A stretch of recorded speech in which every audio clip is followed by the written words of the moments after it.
ஹாய்ங்க, வணக்கங்க. இன்றைக்கி நம்ம பஞ்சாமிர்தத்தை வச்சு ஒரு சூப்பரான ஒரு ஸ்வீட் ரெசிபி ஒன்று செய்யலாங்க. இந்த பஞ்சாமிர்தம் எங்கள் ஊர் காவடிக்காக செஞ்சதுங்க. மிஷின் எதுவும் பயன்படுத்தாமல் கையிலேயே செஞ்சதுங்க. டேஸ்ட்டும் சூப்பராக இருக்குங்க.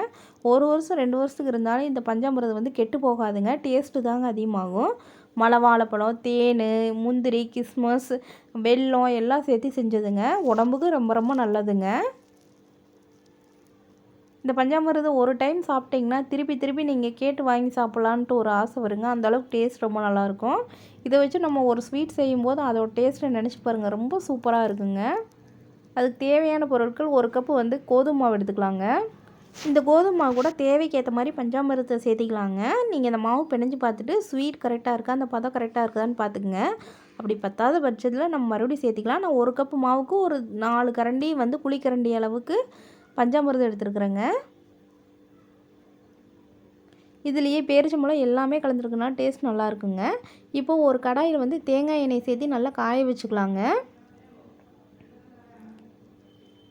இந்த எண்ணெய் காயட்டுங்க, நம்ம மாவு ரெடி பண்ணிக்கலாம். இப்போ பஞ்சாமிர்தத்தையும் கோதுமாவையும் நல்லா மிக்ஸ் ஆகிற வரைக்கும் நல்லா பிசைஞ்சுக்குங்க.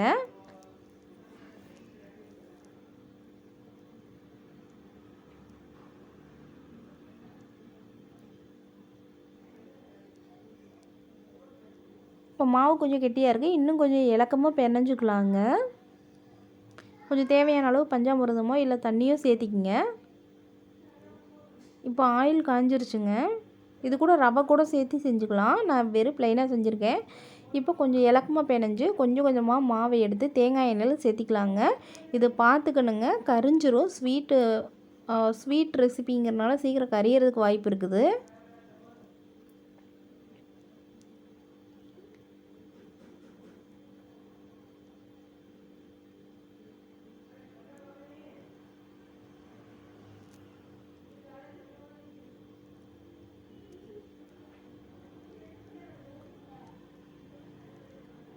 நல்லா மேலால் நல்லா வெந்த பின்னாடி ஒரு திருப்பி விட்டு அந்த சைடு நல்லா பொன்னிறமாக வேகணுங்க.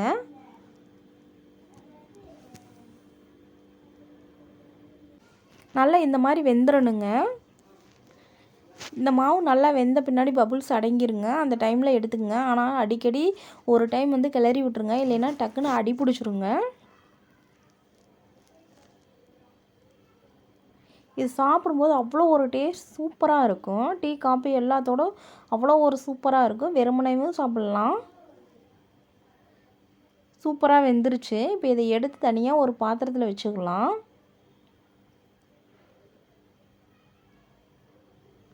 ரொம்ப ஈஸியாக செஞ்சிடலாங்க. டக்குன்னு செய்யக்கூடிய ஒரு ரெசிபி.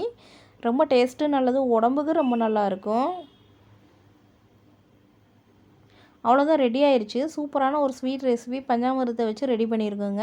நீங்களும் இதே மாதிரி ட்ரை பண்ணி பாருங்கள். உங்களுக்கு இந்த வீடியோ பிடிச்சிருந்துச்சுன்னா கண்டிப்பாக சப்ஸ்கிரைப் பண்ணுங்கள், ஷேர் பண்ணுங்கள், கமெண்ட் பண்ணுங்கள், லைக் பண்ணுங்கள். மறக்காமல் பெல் ஐக்கான் பட்டனை கிளிக் பண்ணுங்கள். தேங்க்யூ.